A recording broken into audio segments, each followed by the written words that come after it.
Bakunzi babisobanukirweofficial, reka tubasuhuze kandi tubifurize gukomeza kugubwa neza aho muri hose mukurikira ibiganiro n'amakuru tugenda tubagezaho gatanu kuri gatanu tubabwira ngo mubone ibyiza byose mwifuza. Ikindi amahoro y'Imana bane namwe. Reka tubabwire ko rero za ngabo za Sadc zoherejwe muri Repubulika ya Demokarasi ya Congo ziri mu bwiru bwinshi, ndetse zatangiye no kugaba ibitero kuri M23, ndetse zikaba ziri no kwica abaturage b'abasivile. Uti bimeze bite rero?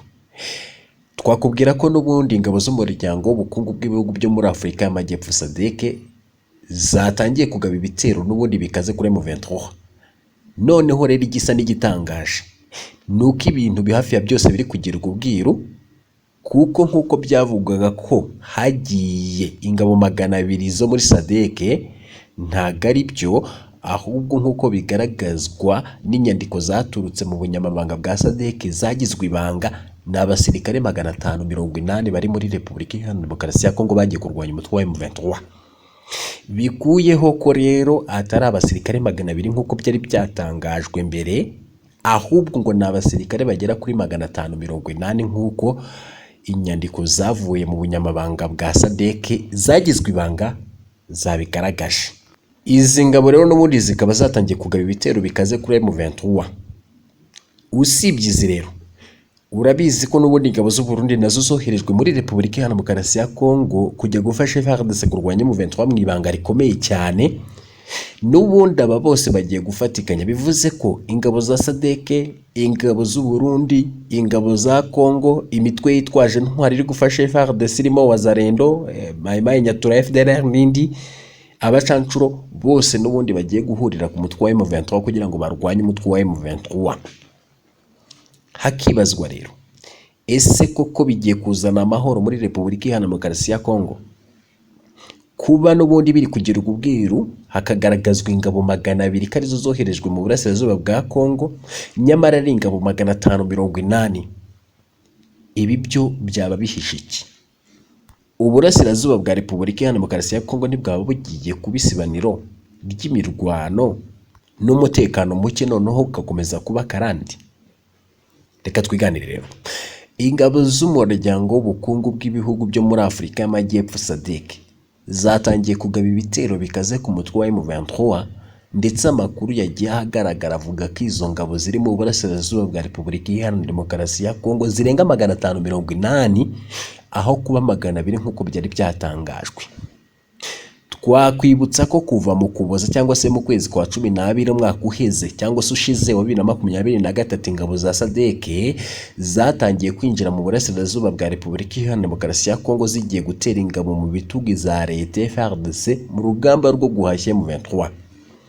Mu minsi yashize byatangajwe ko n'ubundi misiyo ya Sadc yatangiye ku itariki 15 z'ukwezi kwa 12 umwaka 2023, nyamara iyi tariki nayo yari yagizwe ubwiru, ndetse bivuze ko n'ubundi ingabo za Sadc zo zatangiye kugera muri Repubulika ya Demokarasi ya Congo mu minsi yatambutse cyangwa se mu gihe cyashize, ariko bikagirwa ibanga kubera ko n'ubundi izindi zagiye nyuma ya hari nazo zamenyekanye. Kuva icyo gihe rero n'ubundi amakuru yamenyekanye nuko ingabo zigize ubutumwa bwiswe SAMDRC arizo muri Afurika y'Epfo, Malawi na Tanzania. Gusa kuva zahagera ibintu byahise bihinduka, kuko n'ubundi abasirikare baturutse muri Afurika y'Epfo bahise batangira ibitero bikaze kuri M23. Iyi nyandiko zagizwe ibanga zaturutse mu bunyamabanga bwa Sadc zigaragaza ko muri ubu butumwa hagiye abasirikare 580, nyamara mbere hari hatangajwe abasirikare 200 gusa. Izi nyandiko n'ubundi zerekana ko ibirindiro bikuru by'izi ngabo biri mu gace ka Keshero, Igoma, hahoze icyicaro cy'ingabo za Kenya zari mu butumwa bw'umuryango wa Afurika y'Uburasirazuba, zirukanwe muri Repubulika ya Demokarasi ya Congo mu ntangiriro z'ukwezi kwa 12 umwaka ushize 2023. Ni inyandiko igira iti: ku cyicaro gikuru cya SAMDRC hoherejwe abasirikare b'abanyamalawi 244 n'abanyafurika y'Epfo 102, mu gihe abandi 170 nabo mu mutwe udasanzwe Special Force bo muri Botswana, Angola, Afurika y'Epfo ndetse na Tanzania bagiye ku kibuga cyangwa se bagiye ku kibuga cy'indege cya Goma. Iyi nyandiko igakomeza ivuga ko rero ikakomeza igira iti ni mu gihe kandi abandi 50 bo muri Afurika y'Epfo boherejwe Sadc muri teritwari ya Masisi ndetse bari kumwe na ba FARDC, aba n'abasirikare n'ubundi ba Repubulika ya Demokarasi ya Congo. Aba bose bahageze kugeza ku itariki ya 10 Mutarama cyangwa se ukwezi kwa mbere 2024, n'ejo bundi rwose. Nyuma rero yuko n'ubundi ingabo za Sadc zigeze muri Masisi, amakuru yatangiye kugaragara nuko FARDC n'imitwe bafatanyije irimo Wazalendo, FDLR n'ingabo z'u Burundi bagabye ibitero bikomeye kuri M23 mu gace ka Sadc na Masisi tariki ya 12 Mutarama cyangwa se ukwezi kwa mbere 2024, bigahitana ubuzima bw'abasivili. Twakubwira ko rero bivugwa ko kuba n'ubundi izi ngabo za Afurika y'Epfo zaroherejwe mu gace ka Sadc gakururwa mu mutekano cyangwa se kabarirwa mu mutekano muke n'ingabo za Repubulika ya Demokarasi ya Congo, bigaragaza ko ingabo za Sadc zatangiye kugarura amahoro muri ako gace, cyangwa se zitagiye kugarura amahoro muri ako gace, ahubwo n'ubundi zigira uruhare mu kongera ubukana bw'ibyaha byibasira abasivili. Ubutumwa bw'ingabo za Sadc bwari ukurwanya imitwe yose yitwaje intwaro mu burasirazuba bwa Repubulika Iharanira Demokarasi ya Congo, ariko ubu byahindutse n'ubundi guhangana na M23 gusa, hirengagijwe indi mitwe irenga 260 ikora ibikorwa by'urugomo no kwica urubozo abasivile. Mu gihe ingabo za MONUSCO n'ubundi zitari zasoza ubutumwa bwazo, nazo zatangiye guha ubufasha ingabo ziri mu butumwa bwa DRC. Abasesenguzi rero bagaragaza ko mu gihe n'ubundi ingabo za Sadc zakomeza gukorera mu mutaka w'ingabo za leta FARDC, zitazashobora kugarura amahoro muri iki gihugu cyashegeshwe n'intambara, ndetse bazaba abo kurebera ibyaha by'intambara na jenoside bikorerwa abasivile nk'uko byabaye mu myaka igiye kuba 30 ingabo za MONUSCO n'ubundi zimaze muri iki gihugu. Dukomojeraho ko ingabo za MONUSCO n'ubundi ingabo za mbere za MONUSCO zizava muri Repubulika Iharanira Demokarasi ya Congo muri Mata 2024 cyangwa se mu kwezi kwa 4 umwaka 2024. Uti bimeze bite rero?